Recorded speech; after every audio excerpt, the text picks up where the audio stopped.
La problématique du Brexit a beaucoup pesé à la fois sur les perspectives économiques en zone euro et au Royaume-Uni et sur le sentiment des marchés, puisqu'il y avait une incertitude forte sur le dénouement de cette crise qui dure depuis 2016. Il est clair qu'avec l'obligation qui a été faite au Premier ministre britannique de demander un report de la date limite du Brexit pour 3 mois, on repousse un petit peu les échéances, mais encore faut-il que l'accord qui est négocié depuis quelques jours avec l'Union européenne soit voté, ce qui n'est pas encore une certitude. On le verra dans les prochaines semaines. On a donc un éloignement, on va dire, du précipice immédiat du 31 octobre. Et d'ailleurs, les marchés sont plutôt positifs à cet égard. Mais encore faudra-t-il que cet accord soit voté par le Parlement et ensuite validé par l'ensemble des pays européens. Donc on risque encore d'avoir un feuilleton du Brexit qui dure pendant quelques mois, voire quelques trimestres.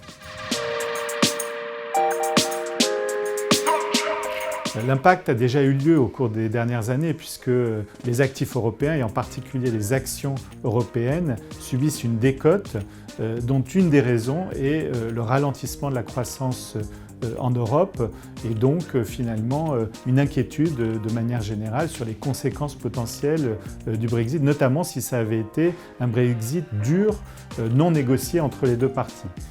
On voit que depuis la fin août, les marchés européens reprennent de la hauteur, ils rattrapent leur retard en partie, tout simplement parce qu'on a cette perspective de vote par le Parlement britannique d'un accord. On a eu un accord négocié entre les deux parties, mais il n'est pas encore voté.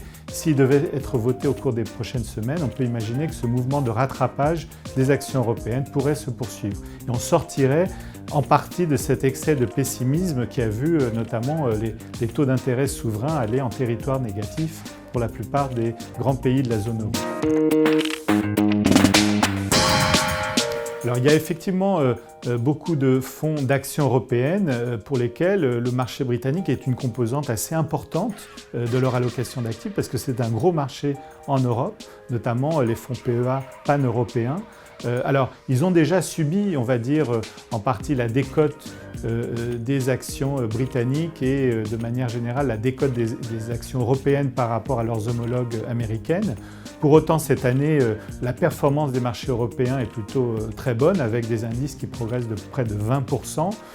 Et la hausse s'est accélérée cette dernière semaine avec l'espoir justement d'un vote par le Parlement britannique de l'accord négocié entre le Royaume-Uni et l'Union européenne.